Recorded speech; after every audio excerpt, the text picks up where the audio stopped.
Faites tout ce qu'il vous dira. Jean chapitre 2, le verset 5. Sœurs et frères, paix et joie.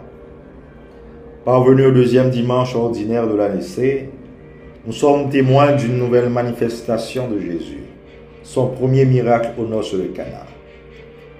En accomplissant le miracle à Cana, Jésus ne s'affirme pas comme thaumaturge, car beaucoup faisaient des miracles à l'époque.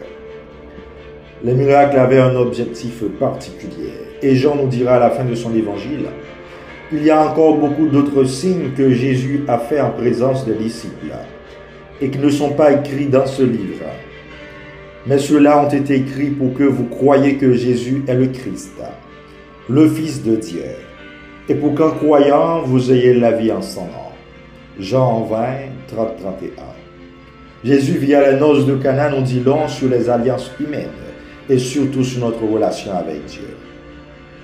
La première lecture est en quelque sorte en filigrane de l'Évangile. Elle nous fait comprendre la nouvelle vocation de Jérusalem, l'épousée du Seigneur.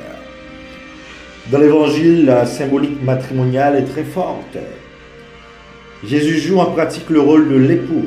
Les disciples ainsi que la mère de Jésus forment désormais l'Église, épouse du Christ.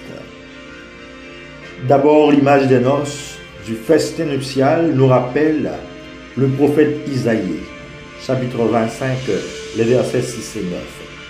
C'est l'image du royaume, Dieu qui nous invite à la fête. Jean ouvre son évangile avec les noces de Cana. N'oublions pas que l'Apocalypse, dernier écrit du Nouveau Testament, écrit johannique également, se termine presque par les noces de l'agneau, noces du Christ avec l'humanité. En Jésus, Dieu a épousé notre condition humaine, faite de fragilité, de limites, mais aussi de beauté. C'est donc ce que nous vivons dans la création, une alliance voulue par le Créateur. En effet, par sa présence, Jésus accomplit le mariage entre Dieu et l'humanité, qui avait été promis à travers les prophètes, cette alliance nouvelle et éternelle. À Cana, le symbole et la réalité se rencontrent. Le mariage humain entre deux jeunes, préfigurant le mariage entre le Christ et l'Église, qui s'accomplira à son heure sur la croix. Une femme discrète à Cana et silencieuse au pied de la croix attire notre attention et joue un rôle particulier dans ces événements. La mère de Jésus. Ils n'ont plus de vin. À la demande de Marie, Jésus répond, « Que veux-tu de moi, femme? Mon heure n'est pas encore venue. » De quelle heure s'agit-il? Évidemment de l'heure pascale, l'heure où le Fils de l'homme doit être glorifié.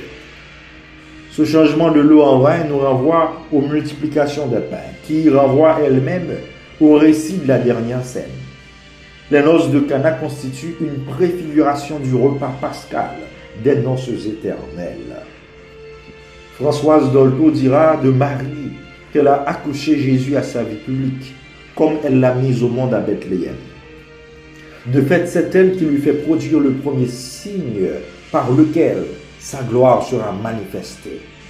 Elle a été le dernier recours de ce couple. Dans notre vie chrétienne, maintes fois, nous vivons des situations sans issue.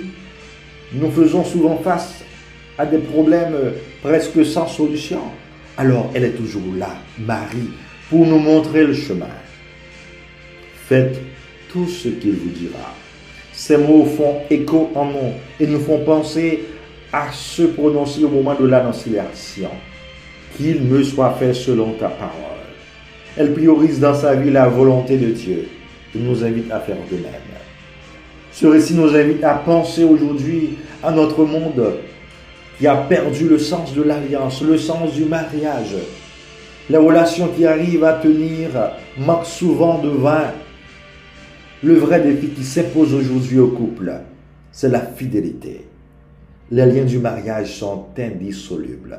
C'est pourquoi cela requiert discernement, cheminement, décision.